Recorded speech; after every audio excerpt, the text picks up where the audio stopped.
सेत्सुना जमीन पर लेटा हुआ था। उसने अपने आसपास की दुनिया को देखा। उसे लगा कि डिस्ट्रैक्शन अब निश्चित है और उसे आश्चर्य हुआ कि क्या ह्यूमैनिटी पहले ही हार चुकी थी। विड्रा ने उपहास करते हुए घोषणा की कि उनका सारा संघर्ष व्यर्थ था। फिर भी सेत्सुना ने इसे स्वीकार करने से इनकार कर दिया।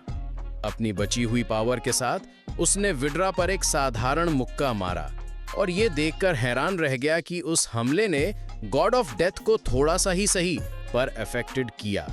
उसे ये देखकर झटका लगा कि एक साधारण मुक्के ने गॉड ऑफ डेथ पर असर किया और यहाँ तक कि गॉड ऑफ डेथ भी इसे खत्म नहीं कर पाया। लेकिन बहुत देर हो चुकी थी।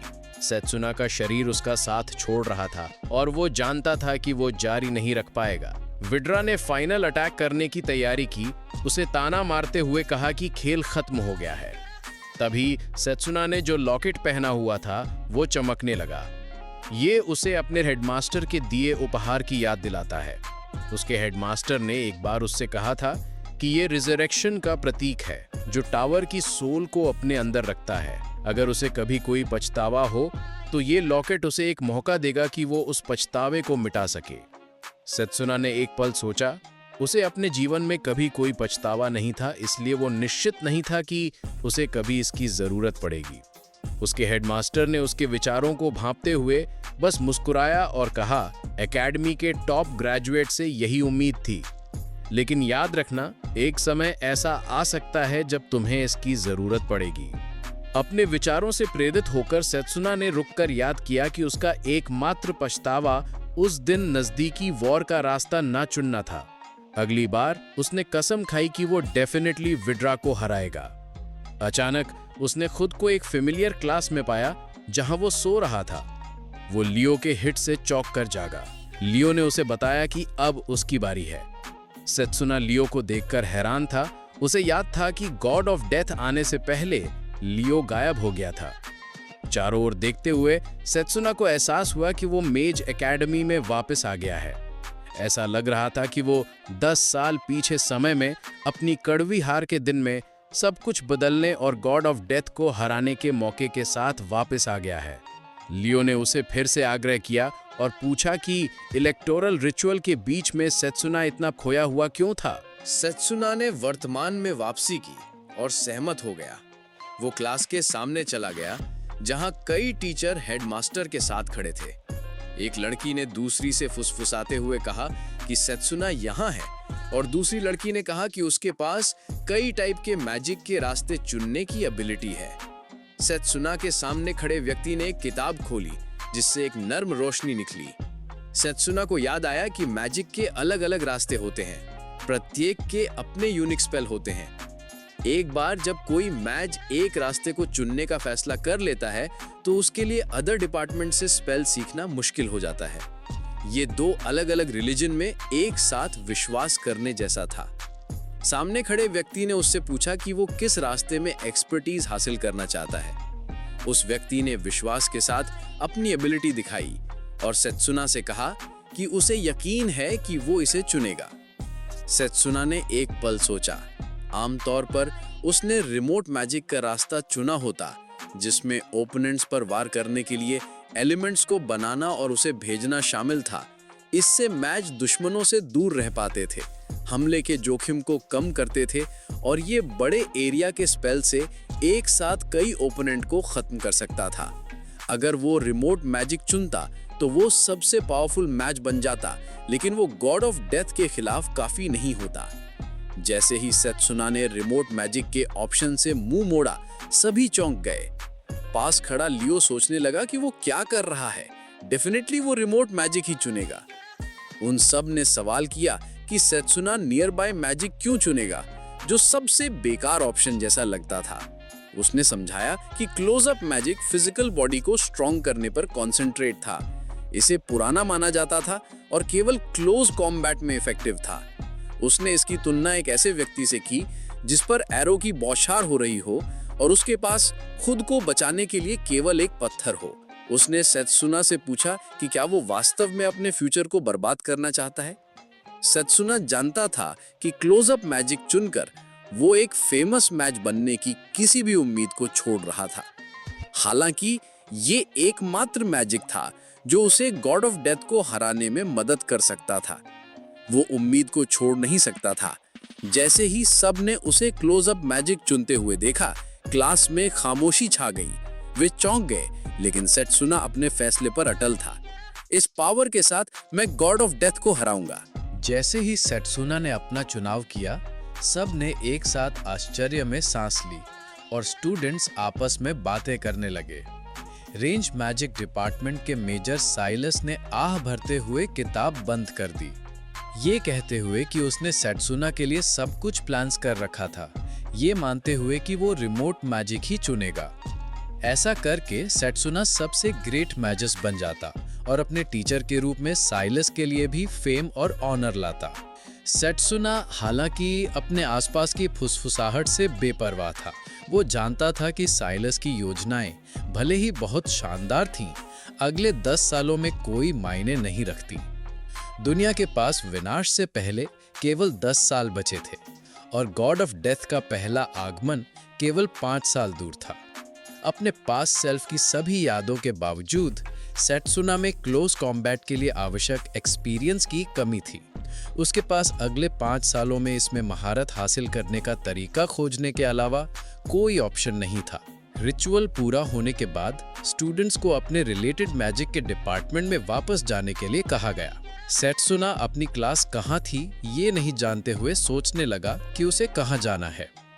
उसने लियो को खोजा, लेकिन वो उसे नहीं मिला। उसने पास के एक लड़के से रास्ता पूछने का फैसला किया, लेकिन लड़की के साथ आए लड़के ने उसे जल्दी से टाल दिया और कहा कि उन्हें देर हो रही है। सेट्सुना ने दूसरों को देखा जो या तो पहले से ही आगे बढ़ रहे थे या उसे अनदेखा कर रहे थे, अपने ग्रुप में फुसफुसा रहे थे। उसे एहसास हुआ कि आगे की यात्रा आसान नहीं होगी, लेकिन वो अपना रास्ता खोजने के लिए दृढ़ था। पास के एक लड़के ने टिप्पणी की कि सेट्सुना के एक प्रोडिजियस टैलेंट होने की अफवाहें गलत हो सकती हैं और वो वास्तव में दूसरा ही था। एक और लड़के ने अनुमान लगाया कि सेट्सुना सिर्फ ध्यान का केंद्र बनना चाहता होगा। यही कारण था कि उसने क्लोजअप मैजिक चुना। सेट्सुना ने सोचा कि एकेडमी में हर कोई पहले से कितना अलग व्यवहार कर रहा था और उसे एहसास हुआ कि ये सब इसलिए था क्योंकि उसने क्लोजअप मैजिक चुना था। उसने नक्शे की जांच करने का फैसला किया। उसे याद था कि सेंट्रल पार्क में एकेडमी का एक मैप था। जैसे ही वो उसकी ओर चला, उसने किसी को फायरबॉल फेंकते हुए सुना। एक लड़की आसानी से फायरबॉल को बुझाकर खुद का बचाव कर रही थी। फिर उसने एक लड़के का सामना किया और मांग की कि वो उसे वो चीज लौटा दे जो उसकी मां ने उसे दी थी। 3 लड़के उसे धमका रहे थे, जिसमें सबसे बड़े के पास एक ब्रेसलेट था। उसने घमंड से दावा किया कि ये एक आर्टिफैक्ट थी जिसमें माना था। दूसरे लड़के ने उपहास करते हुए कहा कि इसे एक आम लड़की को देना बेकार था और वे इसका बेहतर यूज करेंगे। सेट्सुना जल्दी समझ गया कि वो लड़की नियर मैजिक डिपार्टमेंट से थी और वो रिमोट मैजिक डिपार्टमेंट के 3 स्टूडेंट्स के खिलाफ लड़ रही थी। बुली के लीडर ने उपहास करते हुए अपना हाथ उठाया और लड़की से कहा कि अगर वो ब्रेसलेट वापस चाहती है तो उसे अपनी बेकार क्लोजअप मैजिक का यूज करके उनसे लेना होगा। फिर उसने कई फायरबॉल्स के साथ उस पर फिर से हमला किया।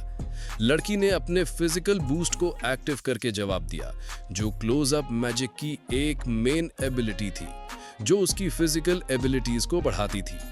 जबकि एक बढ़ा हुआ शरीर उसे हमलों से बचाने में मदद कर सकता था। अगर दुश्मन पहुंच से बाहर थे तो ये बेकार होगा। फिर भी उसने हार नहीं मानी। उसने अपनी मां द्वारा सालों से बचाई गई पावर को बुलाया ताकि वो ब्रेसलेट वापस ले सके। उसने उनसे पूछा कि क्या वे वास्तव में उम्मीद करते हैं कि वो ऐसी कीमती चीज बिना लड़े ही दे देगी। उसने एक माना ब्लेड बनाया और सेट्सुना ने तुरंत पहचान लिया कि वो क्या था। हालांकि उसे डाउट था कि वो उन तीनों के खिलाफ लड़ने के लिए पर्याप्त होगा। रिमोट मैजिक डिपार्टमेंट के लड़के ने उसका मजाक उड़ाया, दावा किया कि वो डर से कांप रही थी और सोचा कि क्या वो उस छोटी ब्लेड से उस तक पहुंच भी पाएगी। उसने फिर से एक फायर बॉल से अटैक किया, जिससे उसे पीछे हटना पड़ा। उसने उसे ताना मारा, कहा कि ये वैसा ही था जैसा उसने भविष्यवाणी की थी, वो उसे छू भी नहीं पाएगी। फिर एक क्रूर मुस्कान के साथ उसने एक और फायरबॉल छोड़ा, पूछते हुए कि क्या ये उसके पूरे जीवन के लिए सही स्माइल नहीं थी। जैसे ही फायरबॉल उसे मारने वाला था, सेत्सुना आगे बढ़ा और लड़की को नुकसान से बाहर निकाला। उसने पूछा कि क्या वो जानती है कि क्लोजअप मैजिक की क्लास कहाँ है और क्या वो उसे रास्ता दिखा सकती है। लड़कों में से एक ने महसूस किया कि सेत्सुना ही था जो बीच में आया था और अनुमान लगाया कि उसने भी क्लोजअप मैजिक चुना था। लीडर ने मुस्कुराते हुए कहा कि ये अच्छी खबर थी, अब वो सेत्सुना को भी अपनी खुशी के लिए कुचल सकता था। सेत्सुना ने अपनी जगह पर खड़े रहकर शांति से कहा कि वो जानता था कि क्लोजअप मैजिक को कमजोर माना जाता था, लेकिन चूंकि उसने इसे खुद के लिए चुना था तो वो इसका यूज करने का तरीका खोजेगा। उसने कहा कि लड़ाई का नतीजा पूरी तरह से मेज द्वारा यूज किए गए मैजिक पर निर्भर नहीं था। लड़की उसके लिए चिंतित थी और उसने उससे रुकने की विनती की, उसे याद दिलाया कि वह सीनियर थे और उसे चोट लग सकती थी। लेकिन लड़के ने हमला किया, उस पर कई फायरबॉल्स दागे और कहा कि अब बहुत देर हो चुकी थी। सेत्सुना ने अपनी फिजिकल स्ट्रेंथ का यूज करके अपने माना को अपने पैरों में फोकस किया। वो इनक्रेडिबल स्पीड से आगे बढ़ा और फायरबॉल से बच गया। उसने सोचा कि यह आसान होगा, लेकिन जैसे ही वो चला, उसने सोचा कि अगर वो कुछ और करने की कोशिश करे तो क्या होगा। उसने देखा कि लड़का केवल फायरबॉल्स का यूज कर रहा था, जिससे उसे लगा कि फायर ही एकमात्र एलिमेंट था जिस पर लड़के का कंट्रोल था। लड़के ने उस पर चिल्लाया कि चुप हो जाओ। गुस्से में सवाल किया कि सेत्सुना इतनी तेजी से कैसे चल रहा था। उसने कसम खाई कि वो सेत्सुना से हार नहीं मानेगा। अब लड़का गुस्से में था। उसने दोनों हाथों से एक और भी बड़ा फायरबॉल बनाया, अपनी फुल पावर के साथ अटैक करने की तैयारी की। हालांकि सेत्सुना ने अपने माना से एक स्वॉर्ड बनाई और फायरबॉल को काट दिया, जिससे व्यूअर दंग रह गए। चौड़ी आंखें किए हुए लड़की ने पूछा कि क्या किसी स्पेल को इस तरह का काटना पॉसिबल था। सेत्सुना ने समझाया कि मेज के बीच की लड़ाई अल्टीमेटली माना के कंट्रोल पर निर्भर करती थी। उसे याद आया कि कैसे एक ह्यूज माना भंडार के बिना भी उसके माना को कंट्रोल करने में उसकी एक्यूरेसी ने उसे सबसे अच्छे में से एक बना दिया था।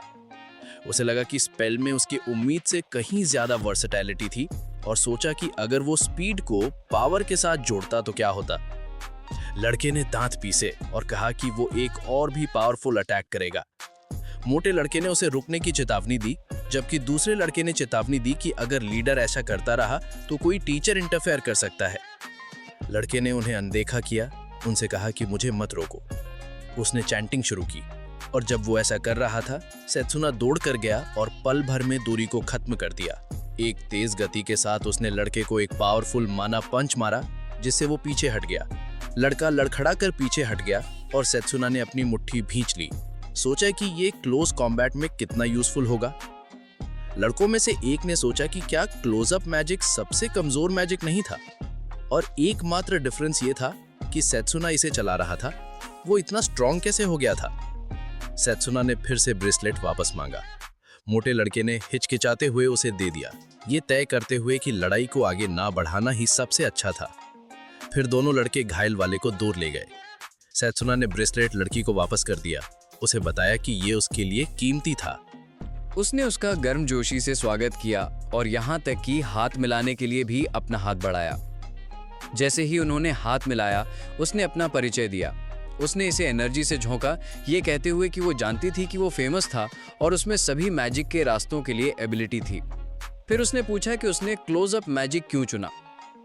सेत्सुना ने एक पल सोचा, ये जानते हुए कि अगर उसने उसे सच बताया तो वो विश्वास नहीं करेगी, और इसके बजाय उसने पूछा कि क्या वो उसे उनकी क्लास कहाँ है बता सकती है। लीला ने सोचा कि क्या नए स्टूडेंट के लिए ओरिएंटेशन पहले ही शुरू हो गया था। वे दोनों उस प्लेस की ओर दौड़ पड़े और सेत्सुना को इसके बारे में कुछ अनुचित लगा। आखिरकार यह एकेडमी का सबसे दूरस्थ हिस्सा था। आभारी लीला ने पूछा कि क्या वो उसे वो माना ब्लेड सिखा सकता था जो उसने पहले इस्तेमाल किया था। सेत्सुना ने समझाया कि उसने बस अपनी मैजिक को कंट्रोल करने की अपनी एबिलिटी को टेक्निक पर लागू किया था। उसने सोचा कि इस कंट्रोल को अलग अलग तरीकों से लागू करके वेरियस वॉर मेथड का निर्माण करना संभव होना चाहिए, क्योंकि मैजिक का डिसोल्यूशन उस टेक्निक को अफेक्टेड नहीं करता था। एक बार जब वो क्लोजअप मैजिक में अपने स्किल को निखार लेता तो वो गॉड ऑफ डेथ का सामना करने में सक्षम हो जाता। उसके पास एक और टारगेट भी था, गॉड ऑफ डेथ के इनएविटेबल इन्वेजन की तैयारी करना। उसके विचार अतीत में वापस चले गए थे। एक पल जब वो हेडमास्टर के साथ चाय पी रहा था। हेडमास्टर ने अपने ग्लव्स हटा दिए ताकि मैजिक के 2 एडवांस स्कूल दिखाई दे, जिसने सेत्सुना को चौंका दिया। उसने सीखा कि हेडमास्टर के दाहिने हाथ पर प्रतीक समन मैजिक का रिप्रेजेंटेशन करता था, लेकिन उसके बाएं हाथ पर भी एक मिस्टीरियस सिंबल था जो सेत्सुना ने पहले कभी नहीं देखा था। जैसे ही सेत्सुना इसके बारे में पूछने वाला था, हेडमास्टर ने जवाब दिया कि वो बाद में सही समय पर समझाएगा, और उसे सेत्सुना पर भरोसा था। लेकिन सेत्सुना को कभी सच्चाई का पता नहीं चला। गॉड ऑफ डेथ के आने के तुरंत बाद हेडमास्टर की हत्या कर दी गई।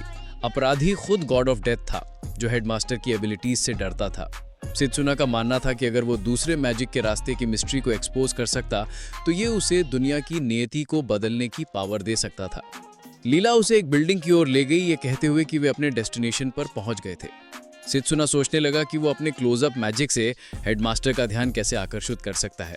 इंस्ट्रक्टर बहुत ज्यादा आलोचना कर रहे थे, जबकि सेत्सुना लेट भी नहीं हुआ था, लेकिन उसके साथ एक लड़की को देखकर चीजें और भी बिगड़ गईं। जैसे ही लीला सिचुएशन समझाने लगी, इंस्ट्रक्टर ने उसे बीच में ही रोक दिया और ऐलान किया कि सेत्सुना के अच्छे ग्रेड्स के दिन अब चले गए हैं। पास आते हुए इंस्ट्रक्टर ने व्यंग से सेत्सुना को याद दिलाया कि वो एम मैजिक डिवीजन का हिस्सा है, जो कि एकेडमी में एक आउटकास्ट है। परेशान होकर सेत्सुना ने इंस्ट्रक्टर का हाथ हटा दिया और कहा कि उनकी बातें सुनना इरिटेटिंग है। उसने सवाल किया कि एक मेली मैजिक इंस्ट्रक्टर उस मैजिक के रास्ते को ही नीचा क्यों दिखाएगा जिसे उसे सिखाना चाहिए था। गुस्से में इंस्ट्रक्टर ने सेत्सुना का कॉलर पकड़ लिया और पूछा कि उसकी हिम्मत कैसे हुई ऐसे बात करने की। सेत्सुना शांत रहा, ये बताते हुए कि मेली मैजिक में बहुत पोटेंशियल है और इसीलिए उसने इसे चुना था। इंस्ट्रक्टर ने उपहास किया और सोचा कि सेत्सुना कब तक अपनी एरोगेंस बनाए रख सकता है। मुड़ते हुए उसने एक चैलेंज दिया, अगर सेत्सुना सच में मेली मैजिक में विश्वास करता है तो उसे ये साबित करना चाहिए। पास के स्टूडेंट्स अपनी मैजिक से एक बड़े पत्थर को तोड़ने की कोशिश कर रहे थे। एक लड़का उस पर वार करके लड़खड़ाकर पीछे गिर गया, ये महसूस करते हुए कि उसने पत्थर पर एक खरोंच भी नहीं छोड़ी थी। इंस्ट्रक्टर ने क्लास पर चिल्लाया और पूछा कि वे क्या कर रहे हैं। उसने समझाया कि ये उनका पहला टेस्ट है, उनकी स्किल लेवल का पता लगाने के लिए। उसने बताया कि हर पत्थर के अंदर एक मछली के आकार का क्रिस्टल है और उनका काम उसे समय सीमा के भीतर निकालना है। अगर वे फेल हुए तो उन्हें पनिशमेंट मिलेगी। जैसे जैसे समय खत्म होने लगा, किसी भी स्टूडेंट ने पत्थर पर एक खरोंच भी नहीं लगाई थी। उनमें से एक ने शिकायत की कि पत्थर बहुत ज़्यादा हार्ड है, जबकि एक लड़की ने सोचा कि वे सफल होने की उम्मीद कैसे कर सकते हैं जब उन्होंने अभी अभी सीखना शुरू किया है। एक और लड़के ने सोचा कि इंस्ट्रक्टर उन पर अपनी फ्रस्ट्रेशन निकाल रहा है क्योंकि उसे प्रमोशन नहीं मिला था। फिर इंस्ट्रक्टर ने सेत्सुना को चुना, उसे सबसे बड़े पत्थर के पास ले गए और उसे ये दिखाने का चैलेंज दिया कि मेली मैजिक सच में क्या कर सकता है। उसने उसे सिर्फ 10 मिनट दिए। लीला हैरान थी और उसने कहा कि वो पत्थर दूसरों से भी बड़ा है और 10 मिनट बिल्कुल भी काफ़ी नहीं होंगे। इंस्ट्रक्टर ने बस मुस्कुराया और टाइमर दिखाया, ये बताते हुए कि बात करते करते ही एक पूरा मिनट बीत चुका है। सेत्सुना आगे बढ़ा और अपना हाथ पत्थर पर रखा। इंस्ट्रक्टर जैक ने उपहास किया और पूछा कि क्या वे सच में सोचता है कि वो एक कर सकता है। मजाक में उसने अगर सेत्सुना माफ़ी मांगता है तो एक्स्ट्रा टाइम देने की पेशकश की, लेकिन सेत्सुना ने बस इतना कहा कि वो इसे 10 सेकंड में ख़त्म कर देगा। इंस्ट्रक्टर चौंक गया और यहाँ तक कि लीला ने भी उसे इतना रिडिकुलस ना होने को कहा। इंस्ट्रक्टर ने खुद से सोचा कि ये पत्थर ना केवल मैसिव है बल्कि इनक्रेडिबली डेंस भी है, यहाँ तक कि उसे भी एक खरोच लगाने में कम से कम 30 मिनट लगेंगे। लेकिन सेत्सुना पीछे नहीं हट रहा था, उसके पास सिर्फ 10 सेकंड थे। एक दृढ़ लुक के साथ उसने अपने हाथ में एक मेले वेपन बुलाया। अगर उसे हेडमास्टर की नज़र में आना था तो उसे मेले मैजिक में टॉप स्टूडेंट बनना था। बिना किसी हिचकिचाहट के उसने पत्थर पर वार किया, ये जानते हुए कि वो ट्रिवियलिटीज पर समय बर्बाद नहीं कर सकता। जब सेत्सुना ने पत्थर पर वार किया तो एक पल के लिए कुछ नहीं हुआ। इंस्ट्रक्टर जैक चिल्लाया कि वो जानता था कि ऐसा ही होगा। सेत्सुना में पोटेंशियल है, लेकिन वो अभी भी सिर्फ एक स्टूडेंट है। अचानक पत्थर टुकड़ों में टूट गया। सेत्सुना ने बैंगनी पत्थर इंस्ट्रक्टर को दिया और कहा कि वो 10 सेकंड के बारे में सही था। इंस्ट्रक्टर हैरान रह गया और लीला को भी इस पर विश्वास नहीं हुआ। उसने सोचा कि सेत्सुना ने इतनी आसानी से पत्थर कैसे निकाला। दूसरे स्टूडेंट्स भी उतने ही अमेज थे। कुछ ने सोचा कि सेत्सुना शायद उनके इंस्ट्रक्टर से भी ज़्यादा स्ट्रांग हो सकता है। एक लड़के ने तो ये भी सवाल किया कि क्या सेत्सुना खुद जैकरी से ज़्यादा पावरफुल है, लेकिन इंस्ट्रक्टर ने इस आइडिया को खारिज कर दिया। सेत्सुना पर किसी तरह की ट्रिक का इस्तेमाल करने का आरोप लगाया और दावा किया कि इतने घने पत्थर को तोड़ने के लिए 10 मिनट भी काफ़ी नहीं होंगे और ये मुमकिन ही नहीं कि उसने ये सही तरीके से किया हो। सेत्सुना ने शांत होकर जवाब दिया कि अगर जैकरी को ये करने में 10 मिनट लगते हैं तो शायद उसे भी दूसरे स्टूडेंट्स के साथ लेसन अटेंड करना चाहिए। जैकरी इस कमेंट पर बहुत गुस्सा होकर जवाब देने ही वाला था कि तभी एक और टीचर लियोनेल वहां आ गए। लियोनेल ने जैकरी को कॉलर से पकड़ा और पूछा कि क्या वो स्टूडेंट्स को बुली कर रहा था। लियोनेल ने बात जारी रखी और कहा कि जैकरी की हरकतों ने उसे सच में जगा दिया है। उसने साफ किया कि सेत्सुना ने चीटिंग नहीं की थी, बल्कि उसने पत्थर के अंदर मैना के फ्लो को महसूस किया और उसके सबसे कमजोर पॉइंट पर वार किया। लियोनेल ने जैकरी को डांटा और सोचा कि एक इंस्ट्रक्टर ऐसे बेसिक से इतना इग्नोरेंट कैसे हो सकता है। लियोनेल फिर स्टूडेंट्स की तरफ मुड़े और घोषणा की कि जैकरी अब मैना बार्ड का डेमोन्स्ट्रेशन देगा। एक बैटल स्टांस लेते हुए लियोनेल ने कहा कि चूंकि जैकरी अपनी ट्रेनिंग को लेकर इतना कॉन्फिडेंट है तो उसे यकीन है कि यह डेमोन्स्ट्रेशन उसे मारेगा नहीं। जैकरी अब विजिबली चिंतित था। उसने विरोध किया, लेकिन लियोनेल ने उसे धक्का दिया और उसे कुछ दूरी पर बिल्डिंग की दीवार से टकराते हुए गिरा दिया। सेत्सुना समझ गया कि लियोनेल ने जैक के मैना गार्ड को आसानी से तोड़ दिया था, ये महसूस करते हुए कि लियोनेल कितना फॉर्मिडेबल था। फिर लियोनेल ने सेत्सुना की पीठ थपथपाई और उसकी इंप्रेसिव स्किल की तारीफ की। उसने कहा कि मेली मैजिक के लिए ये काफी है और सेत्सुना को खुद को बहुत ज्यादा पुश करने की जरूरत नहीं है। सेत्सुना ने दृढ़ता से जवाब दिया कि उसका इरादा किसी भी दूसरे डिपार्टमेंट से हारने का नहीं है और वो टॉप स्टूडेंट बनने और सबको सरपास करने का लक्ष्य रखेगा। लियोनेल सेत्सुना के डिटर्मिनेशन पर हंस पड़े। दैट्स द स्पिरिट, उन्होंने कहा और सोचा कि क्या सेत्सुना किसी खास स्पेल को सीखने में इंटरेस्टेड है। अगर हाँ, तो वो उसे खुशी से सिखाएंगे। लियोनेल ने फिर खुद से सोचा एक पिछले स्टूडेंट में एक सिमिलर माइंडसेट को याद करते हुए। उसने मजाक किया कि सेत्सुना एक दिन डिपार्टमेंट को रिप्रेजेंट कर सकता है, लेकिन अभी के लिए वो एक राइवल था जिसे कम नहीं समझना चाहिए। खुद का परिचय देते हुए लियोनेल ने घोषणा की कि वो मेली मैजिक डिपार्टमेंट के हेड इंस्ट्रक्टर हैं और उन्होंने उन सभी का स्वागत किया और आज वे आगामी इंट्राम्यूरल कॉन्टेस्ट के लिए रिप्रेजेंटेटिव का चुनाव कर रहे थे। भले ही ये जल्दी था, लेकिन इंट्राम्यूरल कॉन्टेस्ट 8 मैजिकल डिपार्टमेंट के बीच एक कंपटीशन थी जहां हर कोई सम्मान के लिए लड़ रहा था। हर डिपार्टमेंट अपने प्रतिनिधि का चुनाव करता और ये चुने गए लोग एक टूर्नामेंट स्टाइल फॉर्मेट में आमने सामने होते। सेत्सुना को याद आया कि टाइम में वापस आने से पहले उसने रेंज मैजिक डिपार्टमेंट के लिए ये कॉन्टेस्ट जीता था, जिससे उसे हेडमास्टर का कॉन्फिडेंस मिला था। यही कारण था कि वो फिर से रिप्रेजेंटेटिव बनना चाहता था। लेकिन सेत्सुना ने पास ही एक फोर्टिफाइड रॉक देखा। लियोनेल ने उसे बताया कि उसने न केवल एम क्रिस्टल दिखाया, बल्कि एक और स्टूडेंट था जिसने एक ऐसा ही पत्थर केवल अपनी मुट्ठी से निकाला था। सेत्सुना को रियलाइज हुआ कि दोनों चट्टानों के टुकड़े उसी स्टूडेंट ड्रैगो ओगार्ड से आए थे। ड्रैगो सेत्सुना के पास आया, उसे बुलाया और सोचा कि उसके जैसा कोई एक प्रोडिजी मेली मैजिक डिपार्टमेंट में क्यों शामिल हुआ। सेत्सुना ने जवाब दिया कि उसे ये सीखने की एक वजह थी। ड्रैगो ने अपनी आवाज उठाई, इस आइडिया पर उपहास किया। उसने पूछा कि सेत्सुना ऐसे फ्रेल बॉडी से क्या हासिल करने की उम्मीद करता है। फिर ड्रैगो ने बताया कि उसके परिवार ने पीढ़ियों से मेली मैजिक का अध्ययन किया है और वो 17 साल से इंटेंस फिजिकल ट्रेनिंग के तहत है। अचानक उसने अपनी पावर अनलीश की, जिससे जमीन कांपने लगी क्योंकि उसने हवा में इतनी ताकत से मुक्का मारा कि हर कोई दबाव महसूस कर सका।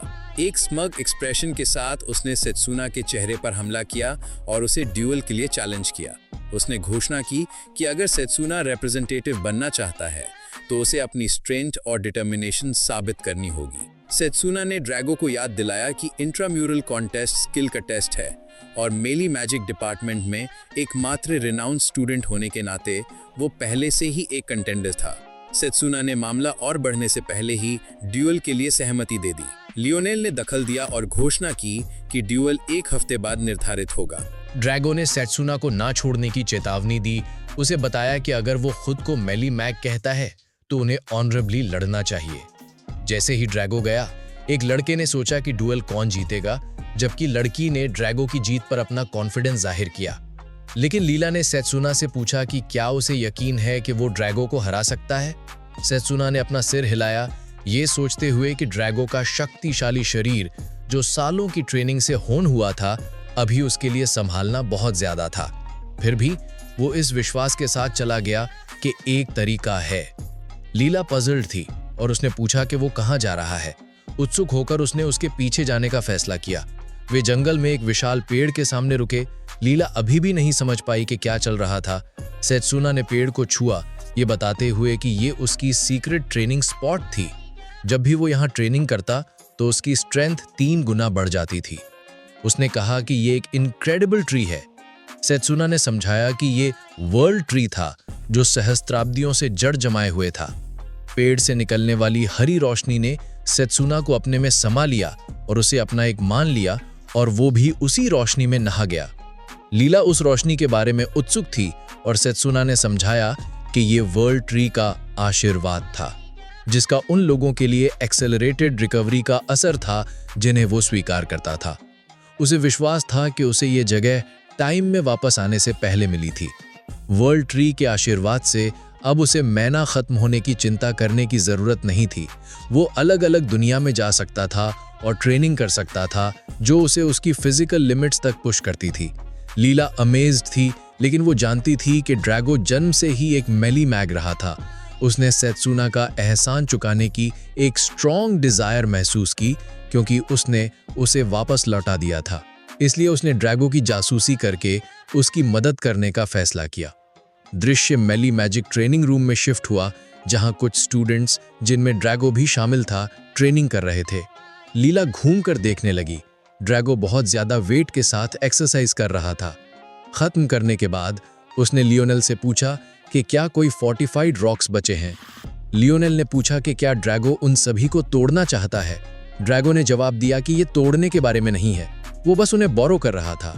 उसने अपनी पीठ पर बहुत ज्यादा वेट रखा और पुशअप्स करना शुरू कर दिया। लीला ने औ में देखा और सोचा कि क्या ड्रैगो इंसान भी है। उसने सवाल किया कि क्या वो सच में इतना स्ट्रॉन्ग है और क्या एक साधारण पंच से सेत्सुना को चैलेंज करना काफी होगा। उसने रिसर्च किया कि क्या सेत्सुना ड्रैगो के खिलाफ खुद को संभाल पाएगा। इस बीच सेत्सुना एक पेड़ के नीचे बैठा मार्शल आर्ट्स मैनुअल पढ़ रहा था। लीला उसके पास आई और उसने बताया कि ये बैठकर पढ़ने का समय नहीं है। ड्रैगो अपनी पीठ पर 5 फोर्टिफाइड रॉक्स के साथ पुशअप्स कर रहा है। सेत्सुना ने सहमति जताई कि ड्रैगो इनक्रेडिबल है, लेकिन उसने बताया कि ऐसी इंटेंसिटी फिजिकल ट्रेनिंग के लिए एक अप्रोप्रिएट लेवल है। उसने उसे आश्वस्त किया कि चिंता करने की कोई जरूरत नहीं है, ये उसकी ट्रेनिंग का हिस्सा था। उसकी आंखें उत्सुकता से चौड़ी हो गईं। उसने पूछा कि उसका क्या मतलब था। सेत्सुना ने समझाया कि ये फिजिकल बॉडी बिल्डर नामक एक स्पेल थी जो शरीर को मजबूत करती है और मैना को चैनल करके नसों पर ज्यादा कंट्रोल देती है। अपने पैरों में मैना को कंसंट्रेट करके वे पैरों की स्ट्रेंथ बढ़ा सकते हैं। अपनी मुट्ठी में वे अपने हमलों में ज्यादा पावर पा सकते हैं, और अगर ब्रेन पर फोकस किया जाए तो मेमोरी बढ़ जाएगी।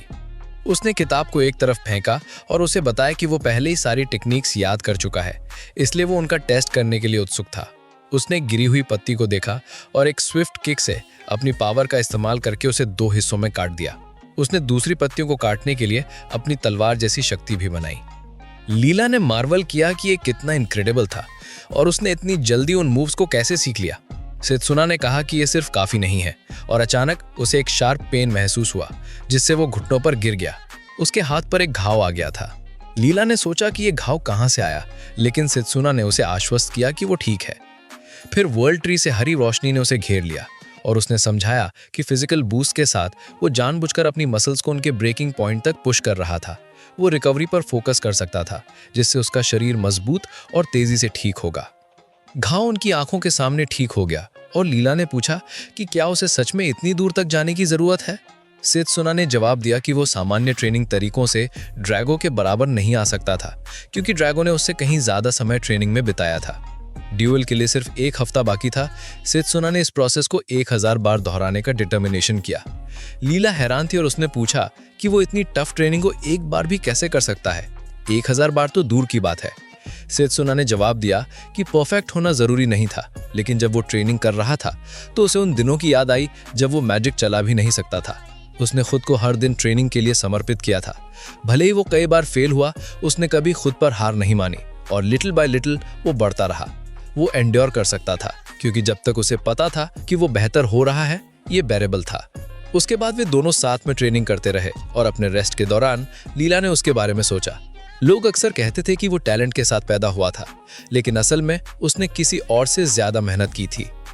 फिलहाल वो पुशअप्स करते हुए एक बहुत ज्यादा वेट उठा रहा था। ड्यूअल के लिए आखिर वो दिन आ ही गया। सेत्सुना ड्रैगो के सामने बैटल ग्राउंड पर खड़ा था और वहां बहुत बड़ी भीड़ थी। ड्रैगो ने कहा, अच्छा है सेत्सुना, तुम छुपने के लिए भागे नहीं। सेत्सुना ने जवाब दिया कि वो ऐसा नहीं करेगा और वो सच में डिपार्टमेंट का रिप्रेजेंटेटिव बनना चाहता था। लायनल ने पूछा कि क्या वो दोनों तैयार हैं, और जैसे ही उन दोनों ने एक दूसरे को घूर कर देखा, उसने डुएल शुरू करने का इशारा किया। सेत्सुना ने तुरंत ड्रैगो पर हमला किया। सेत्सुना ने ड्रैगो पर एक लेफ्ट हुक मारा, जिसे उसने अपने हाथों से एक बैरियर बनाकर रोक लिया। इस डिफेंस के बावजूद ड्रैगो पीछे धकेला गया। सेत्सुना समझ गया कि ड्रैगन ने मेले गार्ड का इस्तेमाल करके हमले को रोका था। ड्रैगन ने तुरंत पलटवार किया और एक ऐसा शक्तिशाली पंच मारा कि उसका प्रेशर ऑडियंस भी महसूस कर सकती थी और वो अटैक को देख भी नहीं पा रहे थे। जैसे ही धूल साफ हुई, लैला को सेत्सुना की चिंता होने लगी। ये देखकर सब दंग रह गए कि सेत्सुना ने उस पंच को एफर्टलेसली बचा लिया था। वहां मौजूद स्टूडेंट्स हैरान थे और सोच रहे थे कि क्या उन दोनों ने सच में एक हफ्ते पहले ही रिचुअल ऑफ द चॉइस किया था। सेत्सुना ने ड्रैगो से कहा कि अगर वो पंच लग जाता तो उसे जरूर डैमेज होता। ड्रैगो, जो कि बहुत फ्रस्ट्रेटेड था, उसने और भी कई पंचेस मारे। सेत्सुना ने उन्हें ब्लॉक और डॉज किया, जिससे ड्रैगो और ज्यादा नाराज हो गया। ड्रैगो ने गुर्रा कर पूछा, क्या तुम सिर्फ डिफेंस ही कर सकते हो, और उसके कमजोर शरीर का मजाक उड़ाया। लैला को लगा कि सेत्सुना की ट्रेनिंग ड्रैगो को हराने के लिए काफी नहीं थी। लायनल ने देखा कि ऐसा लग रहा था जैसे सेत्सुना डुएल की शुरुआत से ही हार रहा था। ड्रैगो ने सेत्सुना पर लिकोर किक मारी, लेकिन सेत्सुना ने उसे फिर से रोक लिया। लायनल ने बताया कि सेत्सुना शायद ड्रैगो के हमलों को रोकने के लिए अपनी माना कंट्रोल का इस्तेमाल कर रहा था। ड्रैगो और भी ज्यादा चढ़ गया और गुस्से में बोला कि सेत्सुना जैसे लोग मेली मैजिक को हमेशा नीचा देखते हैं। उसने आगे कहा कि उसके परिवार को सिर्फ इसलिए नीचा दिखाया गया और उनका अपमान किया गया क्योंकि वो मेले मैजिक के लिए जाने जाते थे। गुस्से में आकर ड्रैगो ने एक स्वॉर्ड कंजर्ट की और ऐलान किया कि वो सेत्सुना को हरा देगा। सेत्सुना ने भी अपनी स्वॉर्ड समन की और दोनों एक दूसरे पर झपटे।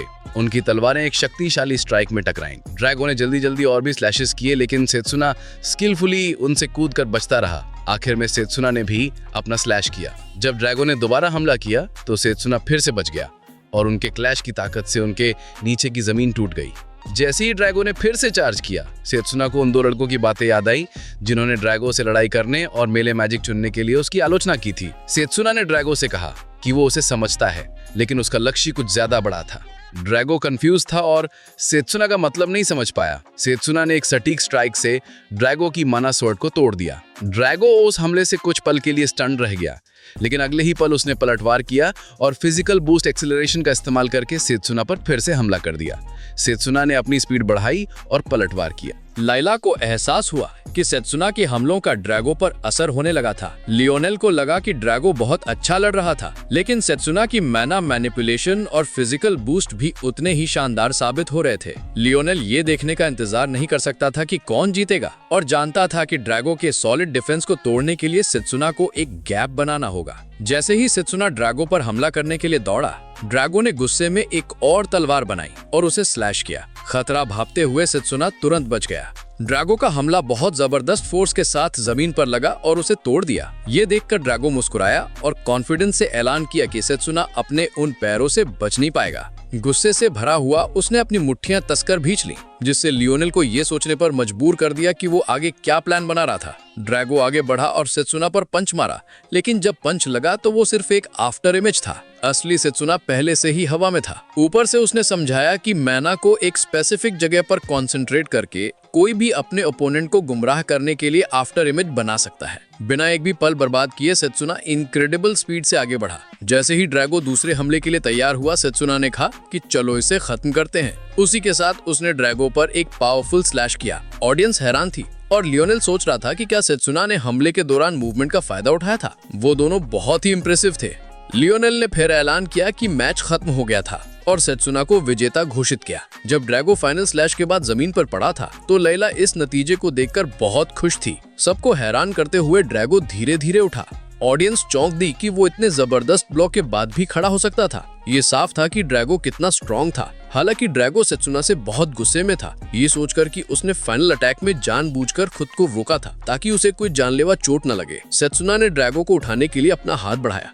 ड्रैगो, जो अब भी गुस्से में था, उसने पूछा कि वो किस लिए लड़ रहा था। सेत्सुना एक पल के लिए रुका और फिर जवाब दिया कि वो इसलिए लड़ता है ताकि वो किसी से या किसी भी चीज से ना हारे और वो और भी स्ट्रांग होता रहेगा। ड्रैगो ने उसकी ताकत को मानते हुए कहा, तो इसलिए तुम इतने स्ट्रांग हो, और उसने अपनी हार मान ली। सेत्सुना ने जवाब दिया कि ड्रैगो सच में एक वर्दी ओपोनेंट था और उसे यकीन था कि ड्रैगो डेथ गॉड के खिलाफ लड़ाई में जरूर बहुत मददगार होगा। लियोनेल ने सेत्सुना के पास आकर कहा कि ड्रैगो का इतनी करीब से सामना करने के लिए वो बहुत डिटरमाइंड रहा होगा। फिर उसने सेत्सुना का हाथ ऊपर उठाया और कहा कि मैच के नतीजों के आधार पर सेत्सुना मेले मैजिक डिपार्टमेंट का रिप्रेजेंटेटिव होगा। कुछ दिनों बाद लियोनेल सेत्सुना को एक कमरे में ले गया और कहा कि वो दूसरे डिपार्टमेंट्स के रिप्रेजेंटेटिव से मिलने वाला है। लियोनेल ने उसे चेतावनी दी कि वो आखिरी इंसान है जो उसे सलाह दे सकता है, बस वो कोई ट्रबल न करे। सेत्सुना ने उसे भरोसा दिया कि वो ऐसा नहीं करेगा। फिर वो कमरे में गया जहां 7 रिप्रेजेंटेटिव्स इंतजार कर रहे थे।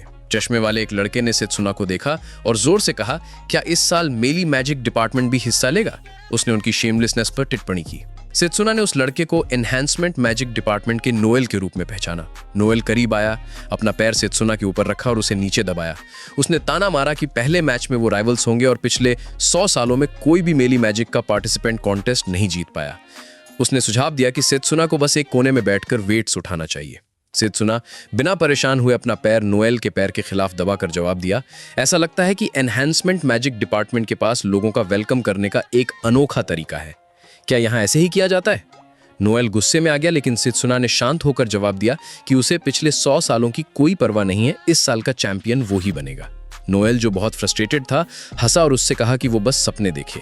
उसी पल हेडमास्टर कमरे में आए और मुस्कुरा कर कहा कि उन्हें उन दोनों को इतना फायर्ड अप देखकर अच्छा लगा, लेकिन वो अपनी एनर्जी असली मैच के लिए बचा कर रखें।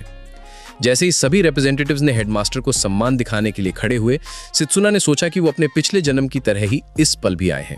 हेडमास्टर उनके सामने खड़े हुए और एक गुलाबी बालों वाली महिला ने उनका वार्म वेलकम किया और कहा कि वो इंटरम्यूरल कॉन्टेस्ट के दौरान हेडमास्टर को गर्व महसूस कराने की पूरी कोशिश करेगी। सेत्सुना ने उसे समनिंग मैजिक डिपार्टमेंट की कैरल के रूप में पहचाना। वो हंसमुख थी और पिछले जन्म में जिस इंट्राम्यूरल कॉन्टेस्ट में उसने भाग लिया था, उसमें एक फॉर्मिडेबल अपोनेंट साबित हुई थी। हालांकि तब वो पीछे हट गया था। इसका मतलब ये नहीं था कि उसे कम समझना चाहिए। हेडमास्टर ने उन सभी को अपने अपने मैजिक डिपार्टमेंट्स के रिप्रेजेंटेटिव चुने जाने पर बधाई देकर बात शुरू की। उन्होंने 8 टैलेंटेड स्टूडेंट्स को एक कमरे में इकट्ठा देखकर अपनी खुशी जाहिर की। फिर उन्होंने उन्हें बताया कि इंट्राम्यूरल कॉन्टेस्ट के लिए मैचअप्स रैंडम तरीके से तय किए गए थे और ये एक टूर्नामेंट फॉर्मेट में एक के बाद एक होंगे। पहला मैच मेली मैजिक और एनहांसमेंट मैजिक के रिप्रेजेंटेटिव्स के बीच होगा। दूसरा मैच हीलिंग मैजिक और रेजिंग मैजिक के रिप्रेजेंटेटिव्स होंगे। तीसरा मैच फॉर्मेशन और समन मैजिक के रिप्रेजेंटेटिव्स के बीच होगा और आखिर में इरेगुलर मैजिक और एल्केमिकल मैजिक के रिप्रेजेंटेटिव्स के बीच आखिरी मैच होगा। हेडमास्टर ने यह भी बताया कि कॉन्टेस्ट उनके लिए अलग अलग मैजिकल स्पेशलाइजेशंस का फर्स्ट हैंड एक्सपीरियंस लेने का एक मौका। मैचेस 10 दिनों में होंगे, जिससे उन्हें ट्रेन और आराम करने का समय मिलेगा। वो उनकी बैटल्स देखने के लिए उत्सुक थे। सभी स्टूडेंट्स ने सहमति में सिर झुकाया। जैसे ही उन्होंने ऐसा किया, सेत्सुना को लगा कि शायद ये हेडमास्टर से बात करने का उसका मौका था। जब हेडमास्टर जाने लगे तो सेत्सुना ने उन्हें आवाज लगाई। हेडमास्टर ने उसे मेली मैजिक डिपार्टमेंट के रिप्रेजेंटेटिव के रूप में पहचाना। सेत्सुना ने अपना परिचय दिया और पूछा कि क्या वो एक रिक्वेस्ट कर सकता है। अगर वो कॉन्टेस्ट जीत गया तो क्या उसे हेडमास्टर की मैजिक के बारे में सीखने दिया जाएगा। हेडमास्टर हैरान हुए और जवाब दिया कि सेत्सुना एक मेली मैजिक स्टूडेंट है और वो एक समनर, तो उन्हें नहीं लगता कि उनकी मैजिक उसके लिए बहुत मददगार होगी। लेकिन सेत्सुना ने साफ किया कि वो हेडमास्टर की दूसरी स्पेशलाइजेशन के बारे में जानने में इंटरेस्टेड था। हेडमास्टर का चेहरा बदल गया और वो बहुत चिढ़ गए। वो बोले, तुमने इसके बारे में कहां से सुना? सेत्सुना ने जो जबरदस्त ताकत दिखाई थी वो साफ थी और ये कुछ सस्पिशियस लग रहा था। हालांकि अगर उसे डेथ गॉड को हराने का तरीका ढूंढना था तो वो इस वक्त पीछे नहीं हट सकता था। वो पूरी तरह से नहीं बता सकता था कि ऐसा क्यों था, लेकिन अगर मेली मैजिक डिपार्टमेंट ने इस सदी में पहली बार कॉन्टेस्ट जीता तो दुनिया उन्हें देखने का तरीका बदल देगी। इसके बदले में वो जो मांग रहा था वो बहुत ज्यादा नहीं था। हेडमास्टर ने जवाब दिया कि ऐसा नहीं लगता था कि सेत्सुना का कोई और अल्टीरियर मोटिव था, इसलिए वो सहमत हो गए कि अगर वो कॉन्टेस्ट जीत गया तो वो उसे उसकी क्षमताओं को टेस्ट करने देंगे। सेत्सुना ने उनका धन्यवाद करने के लिए सिर झुकाया। हालांकि हेडमास्टर ने उसे चेतावनी दी कि ये किसी भी तरह से आसान नहीं होगा। सेत्सुना ने दृढ़ता से जवाब दिया, मैं कॉन्टेस्ट जीतने और हेडमास्टर की शिक्षाएं पाने का इरादा रखता हूँ। हेडमास्टर ने सेत्सुना की स्पिरिट की तारीफ करते हुए चले गए। उस शाम बाद में सेत्सुना अकेले बाहर बैठकर कुछ डिलीशियस खा रहा था और एकेडमी में अपने 10 सालों के बारे में सोच रहा था। उसे एहसास हुआ कि उन सालों में उसके पास फ्री टाइम में करने के लिए ज्यादा कुछ नहीं था। उसने लैला को इस खाने की सलाह देने के लिए धन्यवाद देने का फैसला किया और कॉन्टेस्ट से पहले के 10 दिनों में जितना हो सके उतनी अच्छी तरह से तैयारी करने का निश्चय किया। वो अपने लक्ष्य पर ध्यान केंद्रित करने लगा। अचानक किसी ने उससे कहा कि उसे तैयारियों के बारे में चिंता करने की जरूरत नहीं है। तभी एक जायंट मुट्ठी उसकी तरफ जोर से आई। उसने अपने हाथ से हमले को रोका और जल्दी से डिस्टेंस बनाई। तभी उसे एहसास हुआ कि वो एक गोलम है। नोएल ये सब एक छिपी हुई जगह से देख रहा था। उसने देखा कि ये बुरा नहीं था, लेकिन उसने सेत्सुना के ब्लाइंड स्पॉट का फायदा उठाया था। सेत्सुना समझ गया कि गोलम नोएल ने बनाया था, जिसने अपनी ताकत का इस्तेमाल करके जीवन को पत्थर में बदल दिया था। उसने पूछा कि नोएल आगे क्या करने का इरादा रखता था। नोएल ने जवाब दिया कि उन्हें वो खत्म करना चाहिए जो उन्होंने पहले शुरू किया था और ऑफिशियल मैच का इंतजार नहीं करना चाहिए। उसने पीछे से हमला करने के लिए कई गोलम समन किया और कहा कि सेत्सुना को उसका अपमान करने की कीमत चुकानी पड़ेगी। सेत्सुना ने शांति से जवाब दिया कि नोएल ने ये सब खुद पे बुलाया था। जैसे ही घंटी की आवाज हुई, नोएल ने रोकने का फैसला किया और कहा कि कमजोर और डिफेंसलेस अपोनेंट को कॉर्नर करते हुए लोगों को देखना अच्छा नहीं लगेगा। उसने गोलेम्स को वापस भेज दिया और ये धमकी देते हुए चला गया कि वो आने वाले मैच में सेत्सुना को और भी बुरी तरह से कुचल देगा। सेत्सुना को एहसास हुआ कि नोएल बहुत टैलेंटेड था। वो एक साथ कई गोलेम्स को कंट्रोल कर रहा था। हालांकि उसका ध्यान उस ब्रेड पर गया जो लड़ाई के दौरान गिर गई थी, ये जानकर कि वो अब उसका मजा नहीं ले पाएगा।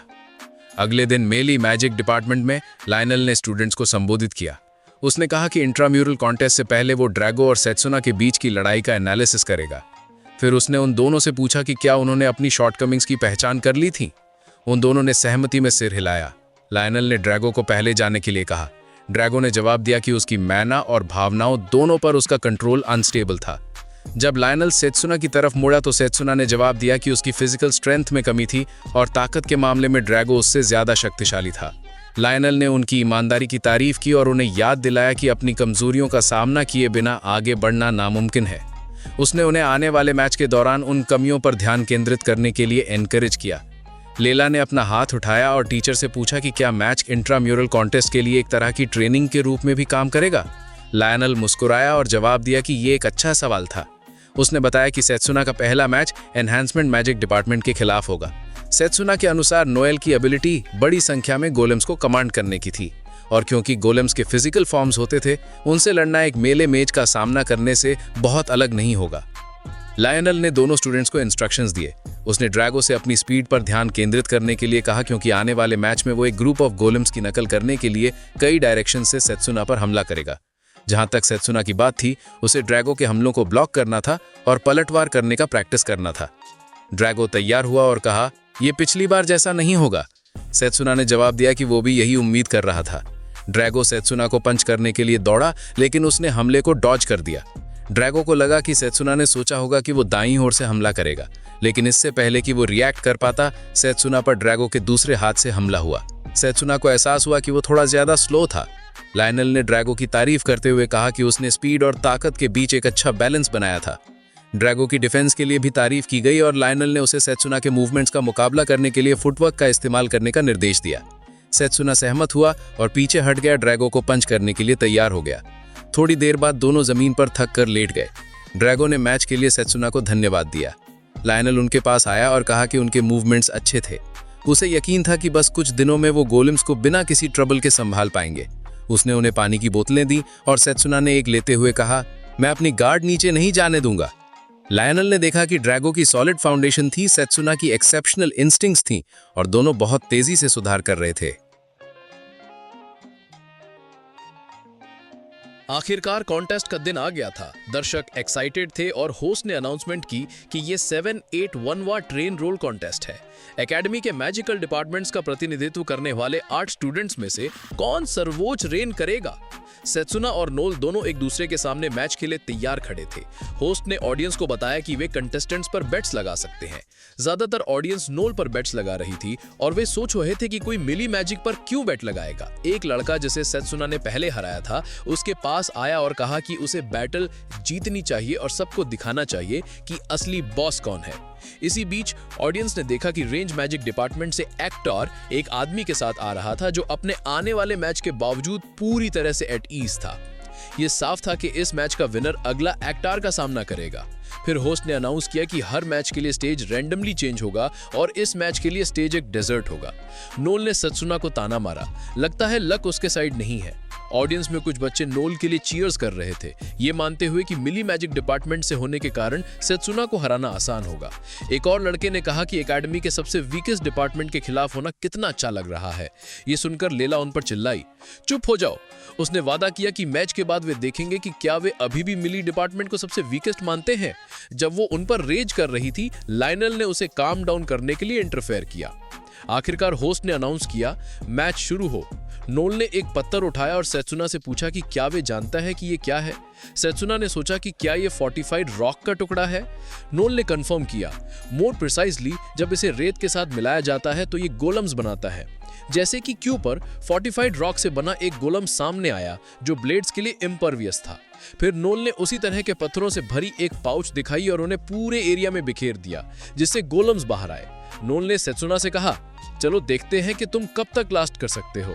ये देखकर लेला शॉक में थी, उसे विश्वास नहीं हो रहा था कि नोल ने कितने गोलम्स समन किए थे। नोल ने स्मगली समझाया कि डेजर्ट में वो जितने चाहे उतने गोलम्स बना सकता है और मेली मैजिक के साथ सेत्सुना उसके करीब भी नहीं आ पाएगा। ऑडियंस में एक लड़के ने कहा कि मैच का आउटकम ऑब्वियस है, जबकि उसके बगल में एक और लड़का सेत्सुना का मजाक उड़ा रहा था। फिर नोल ने सेत्सुना से पूछा कि क्या उसके कोई लास्ट वर्ड्स हैं। सेत्सुना ने जवाब दिया कि ये डिसअपॉइंटिंग है, उसे लगा था कि नोल इससे बेहतर होगा। सेत्सुना के जवाब से नोल एक पल के लिए स्टंट रह गया, फिर उसने गोलम्स को अटैक करने के लिए भेजा।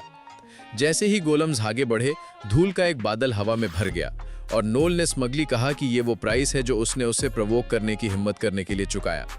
धूल के कारण कुछ भी देख ना पाने के कारण ऑडियंस सोच रही थी कि क्या हो रहा है। जमीन पर घूमती रेत के कारण वे कुछ भी नहीं देख पा रहे थे। जमीन पर सेत्सुना ने अपने माना पर फोकस किया और गोलम्स को एक एक करके काटना शुरू कर दिया।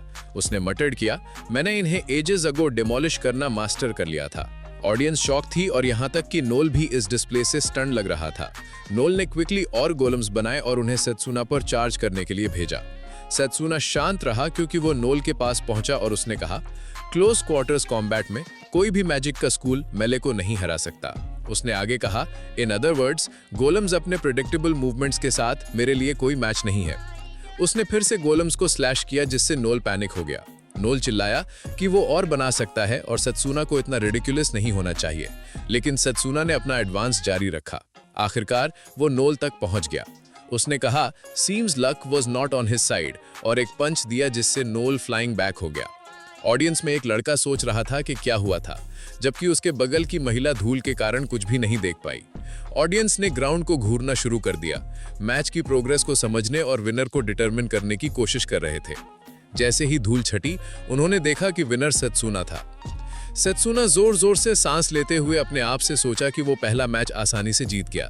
लेला खुशी से भरी हुई उसके लिए चीयर कर रही थी, लेकिन एक लड़का जो अपने दोस्तों के साथ बात कर रहा था, उसने पूछा कि क्या उसने सही सुना, क्या सच में इतने सालों के बाद मिली में जीत गया। ग्लासेस वाले लड़के ने सजेस्ट किया कि शायद इतने सारे गोलम संबंध करने से नोल का माना खत्म हो गया होगा।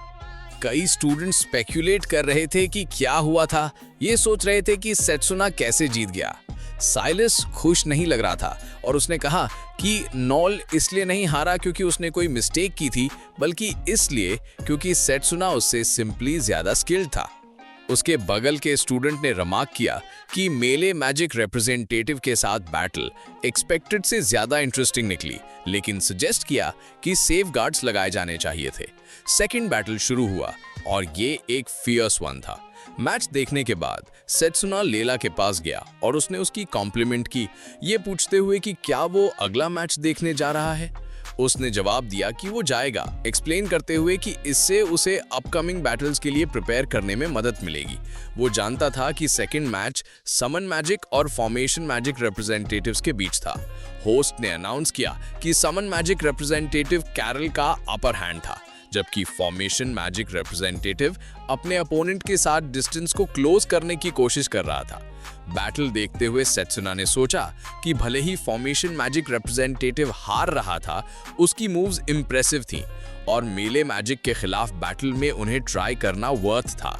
लेला ने कमेंट किया कि मैजिक फ्लैशी और कूल लग रहा था, लेकिन वो अभी भी मेले मैजिक का उपयोग करके स्ट्रॉन्गर बनना चाहती थी।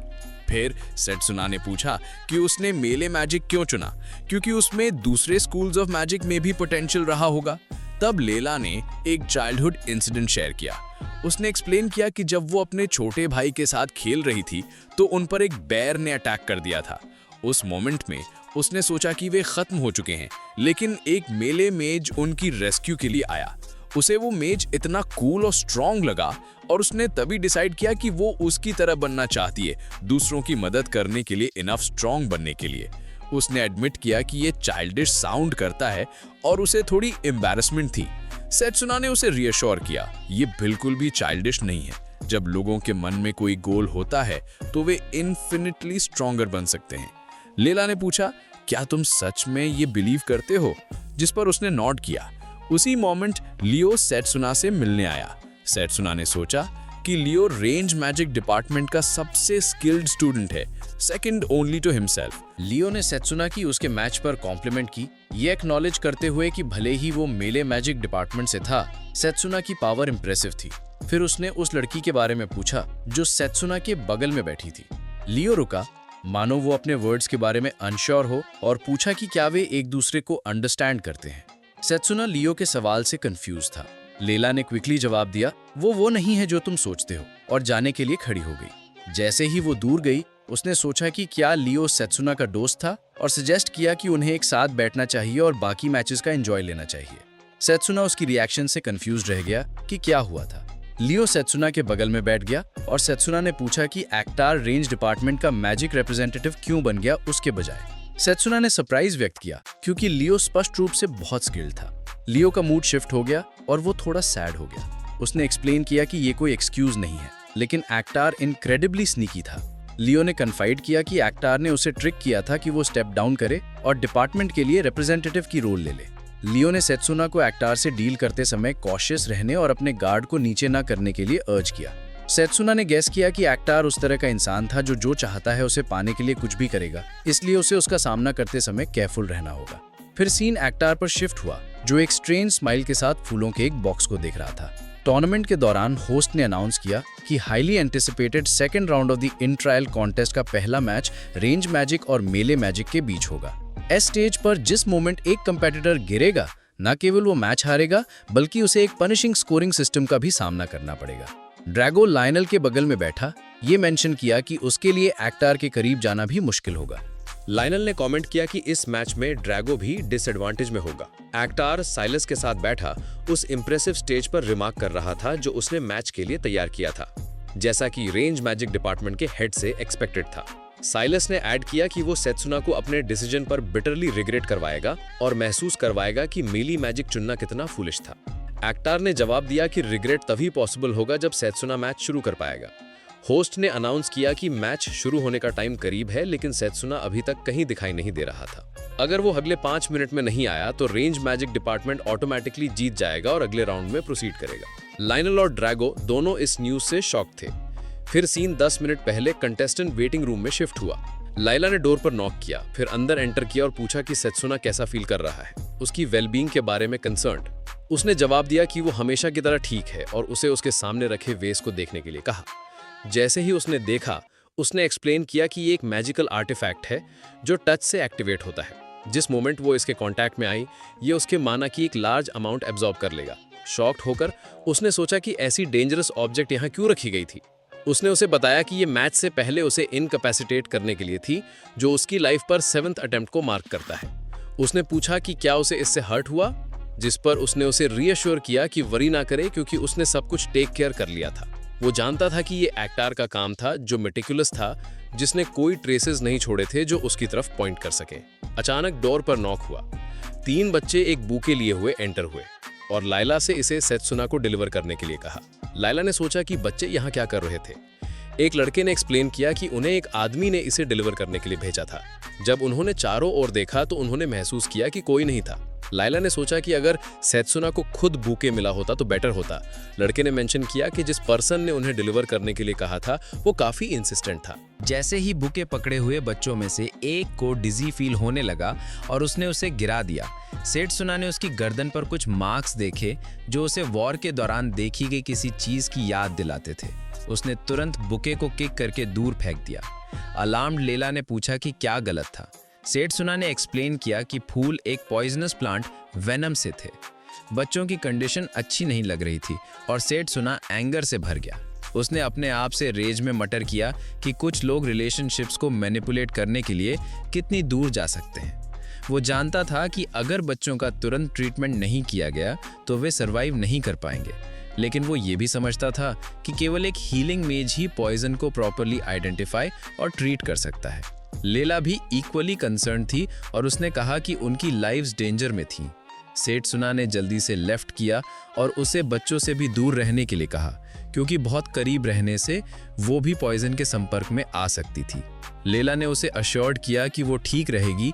फिर उसने एक ब्रोच निकाला और उसे उस पर ट्रस्ट करने के लिए कहा। सेठसुना ने रियलाइज किया कि ये एक मैजिकल आर्टिफैक्ट था जो माना को होल्ड करने में केपेबल था। लेला ने एक्सप्लेन किया कि उसकी मदर ने इमरजेंसी जैसी सिचुएशंस के लिए ब्रोच में हीलिंग स्पेल्स इन्फ्यूज किए थे। उसने बच्चों को हील करने की अटेम्प्ट की और सेठसुना ने देखा कि उनकी स्किन पर मार्क्स धीरे धीरे कम हो रहे थे। लेला ने मेंशन किया कि उसकी मदर ने उसे इमरजेंसीज के लिए ब्रोच दिया था, हालांकि उसने कभी इमेजिन नहीं किया था कि इसका उपयोग ऐसी सिचुएशन में किया जाएगा। सेठसुना ने उसकी मदद के लिए ग्रैटिट्यूड में नोट किया, फिर अपनी पावर्स का उपयोग करके पॉइजन बुके को दूर कर दिया, बाकी को हैंडल करने की कसम खाई। वो जानता था कि वेनम सबसे ज्यादा पॉइजन तब इमिट करता है जब उसके फूल खिलते हैं और सिचुएशन बिगड़ने से पहले उससे डील करना होता है। हालांकि अगर उसने इसे एक लार्ज क्राउड के सामने डिस्ट्रॉय करने की कोशिश की तो पॉइजन फैल जाएगा, जिससे आसपास के सभी लोग खतरे में पड़ जाएंगे। पॉइजन उसे भी अफेक्ट कर रहा था, इसलिए उसने बुके को वर्ल्ड ट्री की तरफ फेंक दिया। उम्मीद थी कि वो वहां डिस्ट्रॉय हो जाएगा। पावर के एक सर्च के साथ उसने उसे स्ट्राइक किया, टॉक्सिक प्लांट को काट दिया और उसे स्काई में भेज दिया। जैसे ही उसने उसे जलते हुए देखा, उसने महसूस किया कि पॉइजन डिसिपेट होने लगा और उसकी स्ट्रेंथ वापस आ गई। इसी बीच अरीना में क्राउड सेठसुना की एब्सेंस के बारे में गॉसिप कर रहा था। कुछ ने अज्यूम किया कि वो फियर में भाग गया था। होस्ट ने टाइम चेक किया और डिक्लेयर किया कि सेठसुना डिस्क्वालीफाई हो जाएगा। जैसे ही वो अकेटर को विनर अनाउंस करने वाला था, सेठसुना आ गया, उसे इंटरप्ट करते हुए और डिक्लेयर करते हुए कि मैच अभी खत्म नहीं हुआ है। अकेटर ने सेठसुना के अराइवल को देखकर एक स्ट्रेंज स्माइल दी। अकेटर सेठसुना को पहले राउंड में जीतने पर कॉन्ग्रेचुलेट करने के लिए तैयार किए गए गिफ्ट से प्लीज लग रहा था, क्लेमिंग कि ये बिल्कुल उसके लाइकिंग के अनुसार था। हालांकि सेठसुना ने पॉइंट आउट किया कि एक्टर अंडरहैंडेड टैक्टिक्स का उपयोग कर रहा था। उसने न केवल उसे पॉइजन भेजा था, बल्कि उसने इनोसेंट चिल्ड्रन को भी प्लॉट में इन्वॉल्व किया था। एक्टर ने इग्नोरेंस का बहाना करते हुए क्लेम किया कि उसे नहीं पता था कि सेठसुना किस बारे में बात कर रहा था। एनरेज्ड, सेठसुना ने अपनी फिस्ट को क्लेंच किया। एक्टर ने ये कहते हुए जारी रखा कि इतनी ट्रिवियल चीज पर इतना अपसेट होने की कोई जरूरत नहीं है। इनफैक्ट बच्चों को प्राउड फील होगा कि उन्होंने एक्टर की विक्ट्री में एक पार्ट निभाया था। इसने सेठसुना के एंगर को और ज्यादा फ्यूल कर दिया। फिर होस्ट ने मैच शुरू करने के लिए कॉल किया। एक्टर ने तुरंत स्टार नेबुला मैजिक का उपयोग करके अटैक किया, लेकिन सेठसुना ने डेफ्टली इसे डॉज किया। साइड लाइन से देख रहे ड्रैगो ने सोचा कि क्या सेठसुना के साथ अरीना के रास्ते में कुछ हुआ था, क्योंकि उसका मैना डिसऑर्गेनाइज लग रहा था। सेठसुना ने रियलाइज किया कि वर्ल्ड ट्री ने उसके बॉडी को पावरफुल पॉइजन से मोस्टली प्योरीफाई कर दिया था, लेकिन रेजिडुअल पॉइजन अभी भी उसके बॉडी को प्रॉपरली काम करने से रोक रहा था। कई अटैक्स उस पर आए, लेकिन सेठसुना ने उन सभी को जंप और डॉज किया। एक्टर, जो क्लियर रूप से जस्ट गेटिंग स्टार्टेड था, उसका मजाक उड़ाया, क्लेमिंग कि मेली मैजिक डिपार्टमेंट का रिप्रेजेंटेटिव केवल खुद को डिफेंड करना जानता है। साइड लाइन से देख रहे साइलस ने अपने आप से विस्पर किया कि ये अच्छा था कि उसने एक्टर के फेवर में सब कुछ अरेंज किया था। भले ही सेठसुना अपनी बेस्ट कोशिश करे, वो ये मैच नहीं जीत पाएगा। सेठसुना ने देखा कि लेला अभी तक नहीं आई थी और उसने सोचा कि क्या बच्चे ठीक थे। एक्टर ने उसे टॉन्ट किया, तुम बैटर पर फोकस नहीं कर पा रहे हो, और सजेस्ट किया कि सेठसुना थक रहा है। ऑडियंस में एक लड़के ने कमेंट किया कि भागना मेली मैजिक रिप्रेजेंटेटिव्स के लिए एकमात्र चीज लगता है जो वो कर सकते हैं। उसके बगल में एक और लड़के ने सोचा कि रेंज मैजिक को हराने की सेठसुना की क्या उम्मीद थी। एक्टर ने फिर से अटैक किया, बोस्ट करते हुए कि वो इसे फिनिश करने के लिए रेडी है। सेठसुना, जो अपने मैना गार्ड से अटैक को ब्लॉक करने के लिए डिटरमिन्ड था, खुद को ब्रीस्ट किया, लेकिन जैसे ही उसने इसे एक्टिवेट करने की कोशिश की, उसका मैना गार्ड टूट गया और वो सीवियरली इंजर्ड हो गया। एक्टर हंसा, सेठसुना की पुअर कंडीशन का मजाक उड़ाते हुए और इसे अ पिटेबल साइट कहते हुए। सेठसुना खड़े होने के लिए स्ट्रगल करते हुए एक्टर से पूछा कि उसने क्यों स्टॉप किया? उसने सवाल किया कि रेंज डिपार्टमेंट ने कब कमजोरी दिखाई थी? तुम मुझे अपनी लिमिट्स तक क्यों नहीं ढकेल रहे हो और मुझे पूरी तरह से क्यों नहीं हरा रहे हो? इसके बजाय एक्टर केवल अपनी गम्स फ्लैपिंग कर रहा था। सेत्सुना अपनी इंजरीज के बावजूद ये समझने की कोशिश कर रहा था कि एक्टर वास्तव में क्या कर रहा था। एक्टर स्मग्ड, ये रियलाइज करते हुए कि सेत्सुना अटैक्स से डिफेंड करते हुए भी उसकी हर मूव को एनालाइज कर रहा था। उसने सेत्सुना को इंटरेस्टिंग पाया और उसे अपने चारों ओर देखने के लिए अर्ज किया। जब सेत्सुना ने देखा तो उसने पाया कि वो घिरा हुआ था। एक स्मॉल पीस ऑफ लैंड पर ट्रैप था जिसके चारों ओर लावा बह रहा था। ऑडियंस में एक लड़का चिल्लाया, सेत्सुना पूरी तरह से ट्रैप्ड है। एक्टर ने डिक्लेयर किया कि वो परफेक्शन को परस्यू करता है और सेत्सुना ने एग्जैक्टली वैसा ही एक्ट किया जैसा उसने इंटेंड किया था। उसने अपना स्टॉर्म कैनन का उपयोग करने के लिए प्रिपेयर किया, कहते हुए कि अब सब खत्म हो गया है। तभी लीला अरीना में एंटर हुई और सेत्सुना को कॉल किया। उसने उसे बताया कि बच्चे अब सेफ हैं। सेत्सुना ने रिलीव्ड होकर स्माइल किया और जवाब दिया कि अब वो अपनी पूरी ताकत से फाइट कर सकता है। Finally preparations are complete. अचानक एक्टर ने सेत्सुना से माना के एक सर्च को महसूस किया और कंफ्यूज हो गया। तुमने इतनी माना कैसे गैदर कर ली? सेत्सुना ने एक्सप्लेन किया कि जब एक्टर फूलिशली टॉय कर रहा था तब वो फिजिकल बूस्ट्स का उपयोग करके अपनी सेल्स को एक्टिव और अपने ब्लड को डिटॉक्सिफाई कर रहा था। उसने ऐड किया कि एक्टर ने केवल अपनी कब्र खोदी थी। रेज में एक्टर चिल्लाया कि सेत्सुना टेरेबल शेप में था। साइडलाइन से ऑब्जर्व कर रहे साइलस ने एक्टर को उसे फिनिश ऑफ करने के लिए अर्ज किया, इंसिस्ट करते हुए कि सेत्सुना केवल ब्लफ कर रहा था।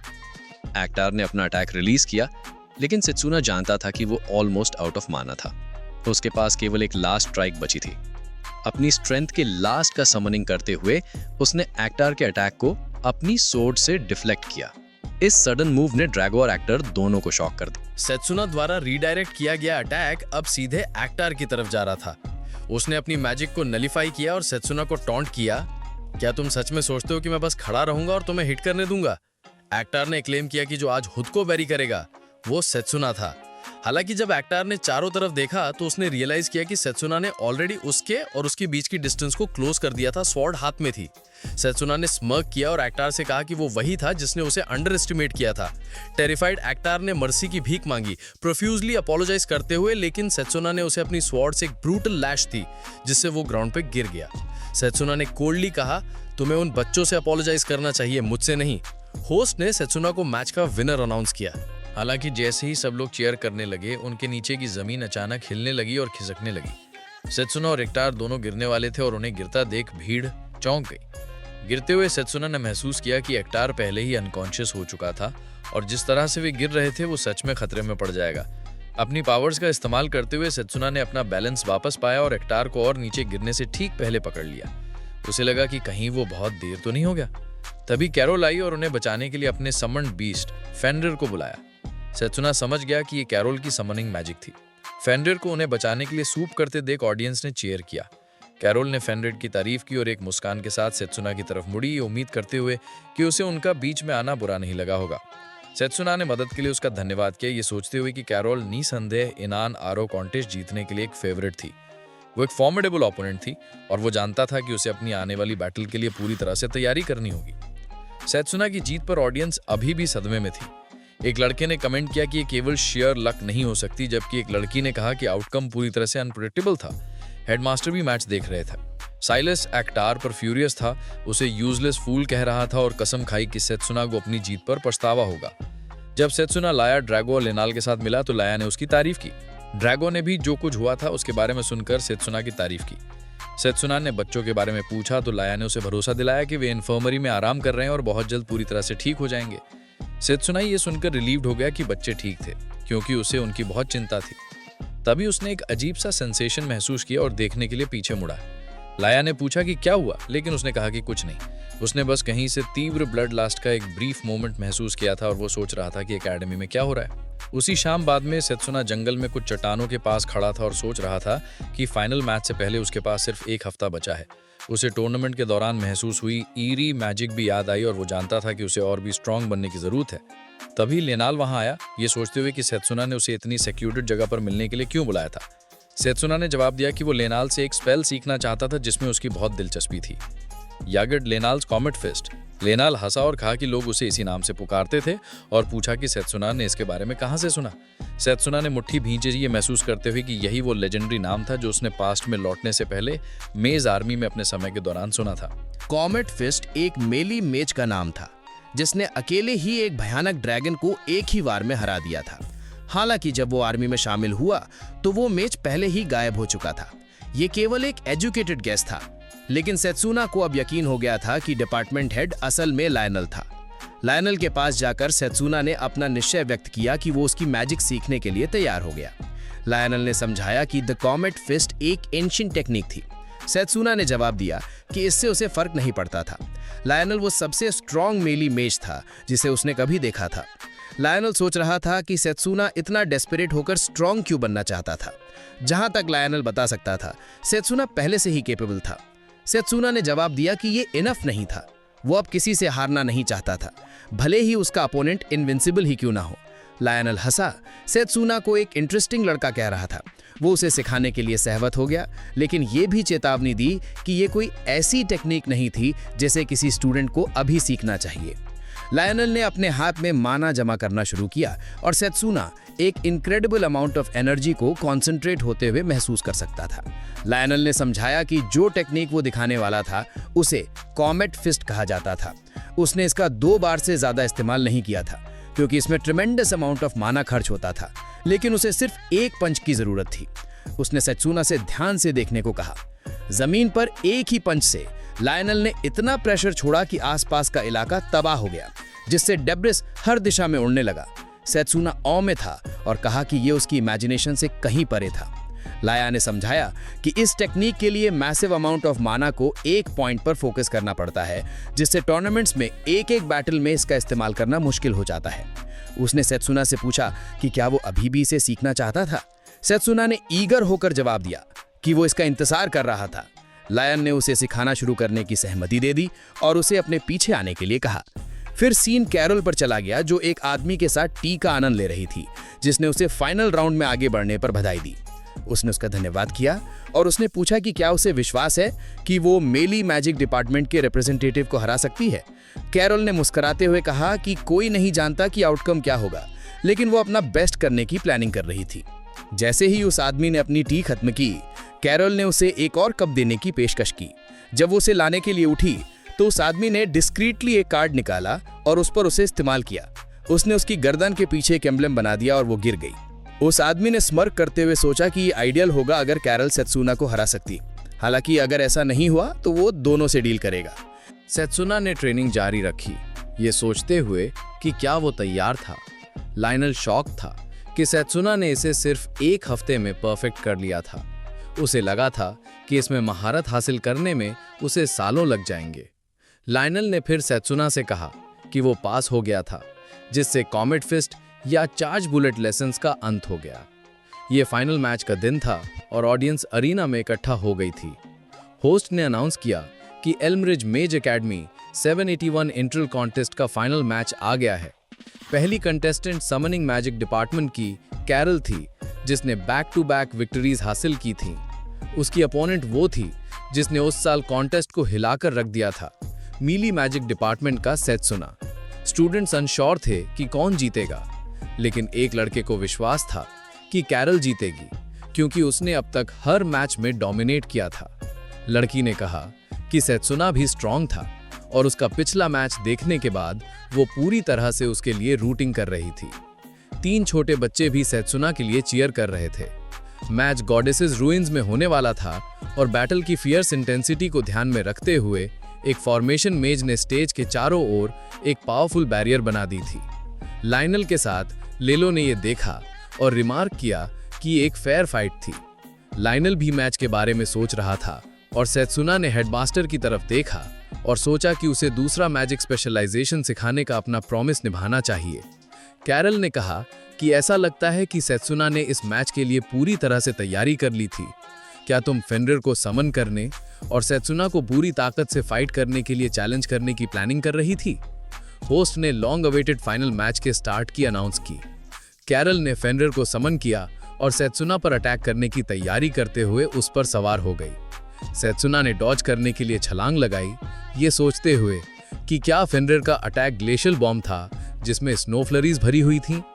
कैरल ने रिमार्क किया कि हालांकि वो तेज था, लेकिन वो हमेशा के लिए अपना गार्ड अप नहीं रख पाएगा और उसे इसका पछतावा होगा।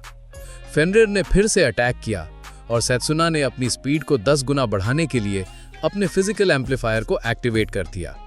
अपनी नई मिली स्पीड के साथ उसने अटैक्स को डॉज किया और फेनरिर को स्लैश करने की तैयारी करते हुए डेंजरस तरीके से पास आ गया। लाया खुश थी कि ये काम कर गया। हालांकि लायनल इसके बारे में श्योर नहीं था, ये कहते हुए कि फेमिलियस केवल मैना के लम्स थे और फेनरिर किसी भी चोट से जल्दी ठीक हो जाएगा। कैरल ने सेत्सुना से कहा कि उसके एफर्ट बिल्कुल भी बुरे नहीं थे, लेकिन अब वो फेनरिर की पावर का इस्तेमाल जमीन को फ्रीज करने के लिए करेगी। सेत्सुना ये देखकर शॉक्ड हो गया कि पूरा स्टेज फ्रीज हो रहा था। उसने महसूस किया कि मैना द्वारा उत्पन्न चिल बैरियर से होकर नहीं जा पाएगा। साइडलाइन से देख रहे एक आदमी ने फ्रोजन फील्ड पर खड़े होकर सोचा कि फेनरिर की अटैक्स अब बहुत स्ट्रॉन्गर हो जाएंगे। उसने सोचा कि सेत्सुना अब क्या करेगा।